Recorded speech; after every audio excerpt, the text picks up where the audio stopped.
If you have a job, how much do you make? Do you think you should make more?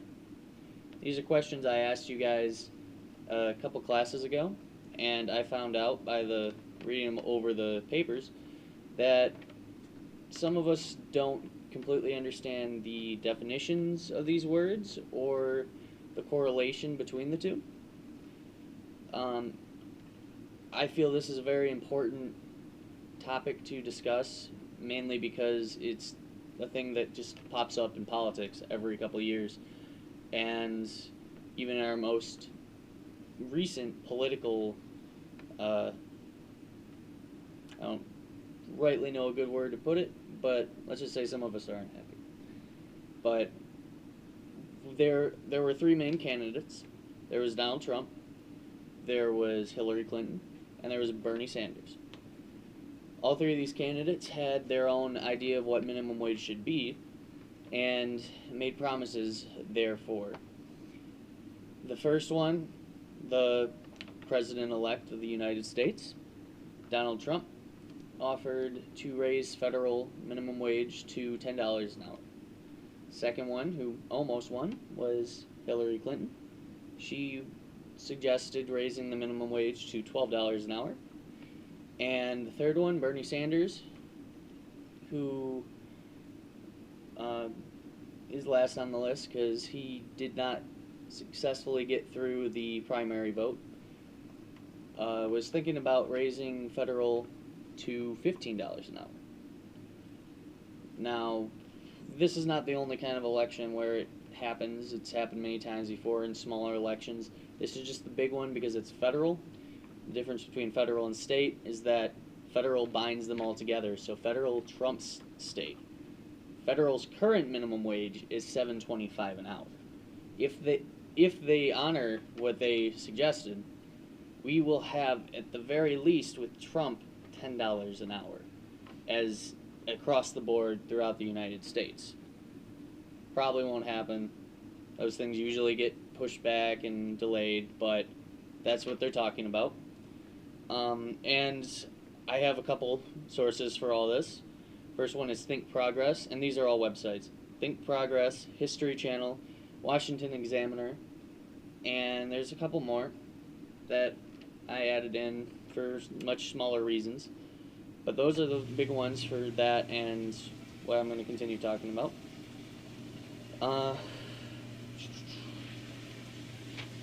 Going on.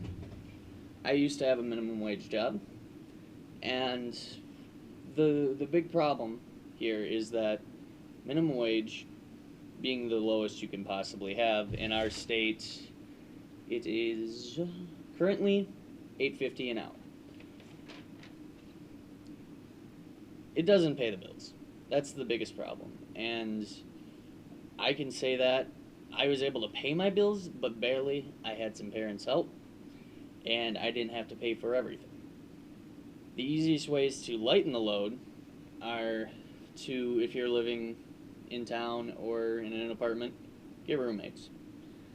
But things like that are not always easy to deal with, such as things with car payments. Who's going to want to help pay for a car or for its insurance if they only can drive it some of the time? Wouldn't they rather have their own car? I mean, this is an example of how I want to say poverty, but I really know it's a lot worse in other countries. But for Americans, minimum wage is the poverty level. As inflation, the consumption of goods and services goes up, our pay is not going up, and that's the problem. This is actually a political viewpoint for a major party, and that would be the Republicans. A lot of Republicans believe that you need to raise minimum wage as you have inflation increase, because if you just raise it and then don't do anything about inflation, it's going to just keep devaluing your dollar. A fun thing that I learned from this experience, I thought we were still our dollar was still backed by gold. That is no longer true. Apparently, back in 1933, right after the war, FDR decided that he needed to take us off the gold standard. And due to our recent World War victory, no one questioned it. Not at all. But the problem with this is that means that the only thing giving value to our dollar is us. We say it's valuable, so it's valuable. So why does other countries believe that it has value? There's several reasons.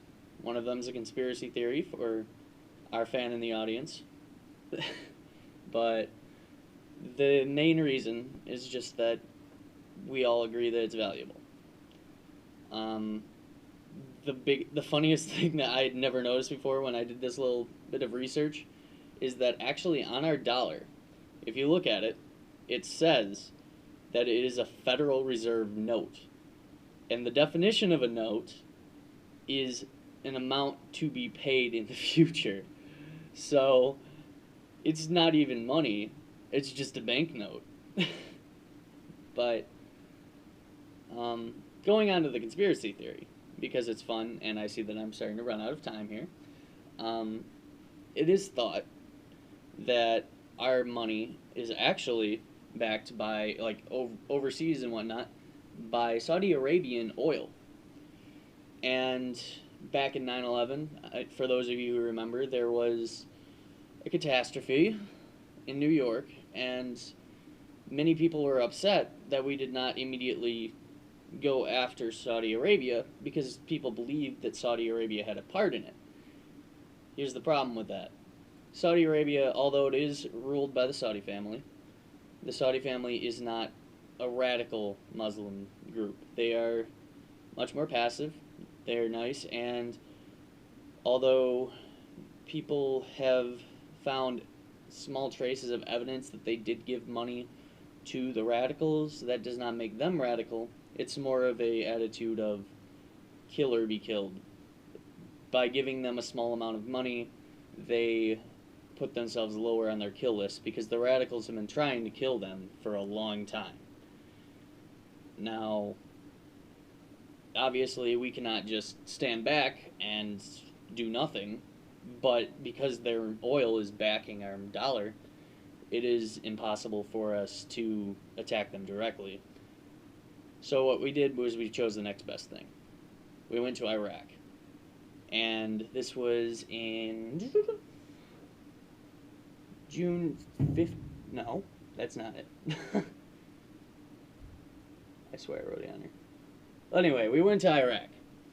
And the Iraq military fought back. The reason we went to Iraq is because that's where they were all supposedly trained.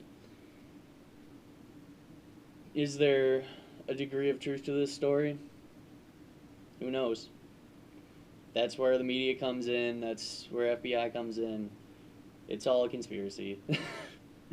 But it is a funny thing to think about. If Saudi Arabia is the only thing back in our dollar, then it makes sense why we didn't go after them back then. And that pretty much concludes my speech. Thank you.